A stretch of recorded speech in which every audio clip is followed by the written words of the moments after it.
Cuando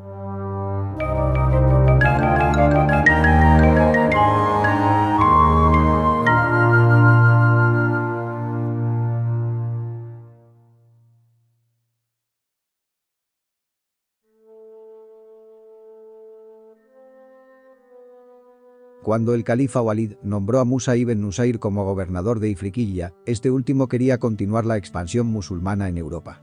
Una corta distancia los separaba del reino visigodo de España. Musa estudió cuidadosamente la compleja situación política del reino visigodo, el descontento judío con los gobernantes que los discriminaban, perseguían y mantenían en una posición marginada por sus fuertes leyes.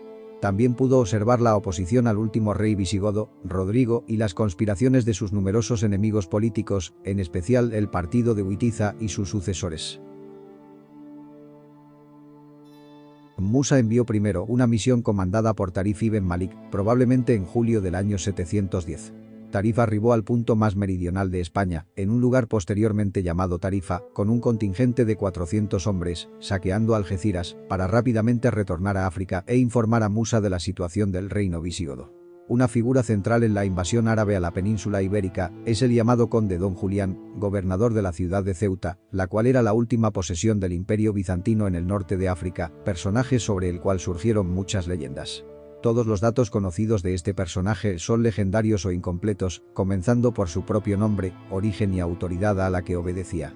Sin embargo, este habría incitado y facilitado el paso del estrecho de Gibraltar a los invasores para así vengarse del último rey visigodo. Más allá de que Julián haya sido un personaje histórico o no y que además haya facilitado el acceso a la península, Musa decidió enviar a Tarik ibn Ziyad a cruzar el estrecho de Gibraltar, el que todavía porta una deformación de su nombre, pues Gibraltar equivaldría a Jabal Tarik o la montaña de Tarik, montaña que por ese entonces se conocía como Monte Calpe, con 7000 hombres, de los cuales solo 300 eran árabes, pues la mayoría de ellos eran bereberes. Poco después, Tarik solicitó 5000 hombres más a Musa. Sin embargo, los números de los soldados árabes y bereberes que pasaron a la península ibérica discrepan en las diferentes fuentes árabes. Después de algunos combates parciales, los musulmanes se encontraron frente a Rodrigo, que llegaba con todas las fuerzas que había podido reunir. Este se hallaba combatiendo a los vascos cuando los musulmanes arribaron a la península.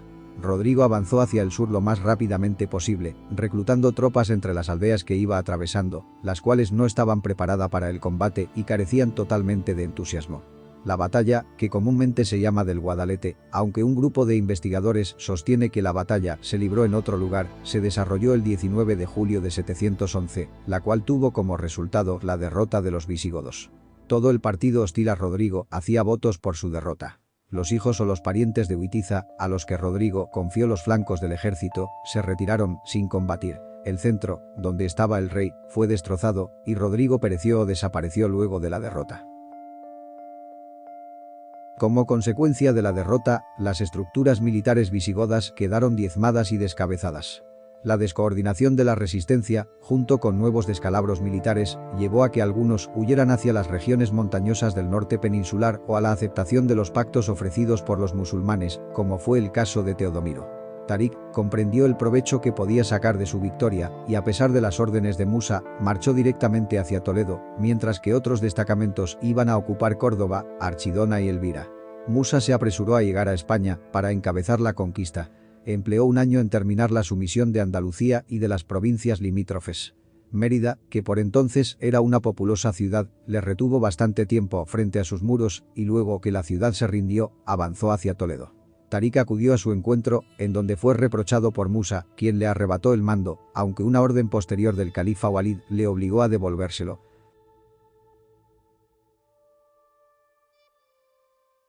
Desde allí, ambos se dirigieron hacia el norte, lo que llevó a la captura de Zaragoza, Huesca y Lérida. La meta de los invasores era adueñarse de la totalidad del reino visigodo. Después de estas conquistas, los musulmanes impusieron varios tributos a los pueblos sometidos.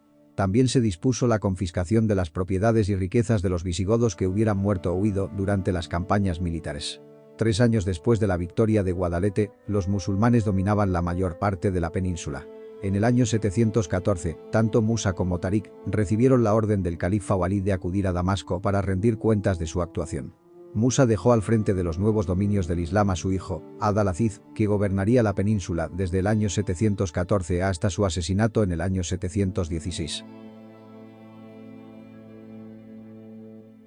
Durante los 40 años siguientes a la muerte de Ad-al-Aziz y el arribo al poder de Abderramán I, se sucedieron al frente de la península no menos de 20 gobernadores, de los cuales solo 2 lograron mantenerse en el cargo algo más de 5 años. Esto se debe a los conflictos entre diferentes grupos árabes. El enfrentamiento de calvíes o yemeníes, árabes del sur, y caisíes, árabes del norte, que ya había sucedido en otros lugares del imperio musulmán, se verá reflejada en la península, pues se irán alternando los gobernadores de uno u otro grupo según la personalidad del wali de África que los nombra. Y cuando estos sectores árabes no se estaban enfrentando entre sí, el conflicto era contra los grupos musulmanes no árabes, principalmente los bereberes. Sintiéndose discriminados por el reparto del botín e imitando lo hecho por sus hermanos del norte de África, los bereberes establecidos en el centro norte de la península ibérica se rebelaron. Esta revuelta fue sofocada en el año 741, gracias a las tropas mandadas por Balch, quien luego se hizo con el control de la península al destituir a al-Malik. Los excesos de Balch y de su sucesor, quien logró sofocar una nueva sublevación, obligaron a intervenir al gobernador de África del Norte, de nuevo controlada por los árabes. Abu Ihatar llevó a cabo una política de apaciguamiento y equilibrio, sin renunciar por ello a favorecer a su partido. Liberó a los esclavos calvíes y bereberes y consiguió, mediante la concesión de tierras, alejar de Córdoba a las tropas de Balch, a cambio de que se comprometían a formar parte del ejército musulmán cuando fuera preciso. A pesar de estos conflictos internos, la expansión musulmana en la península no se vio ininterrumpida. Bajo el gobierno de Alur, los árabes penetraron en la Septimania, en el sur de Francia, que por aquel entonces formaba parte del reino visigodo.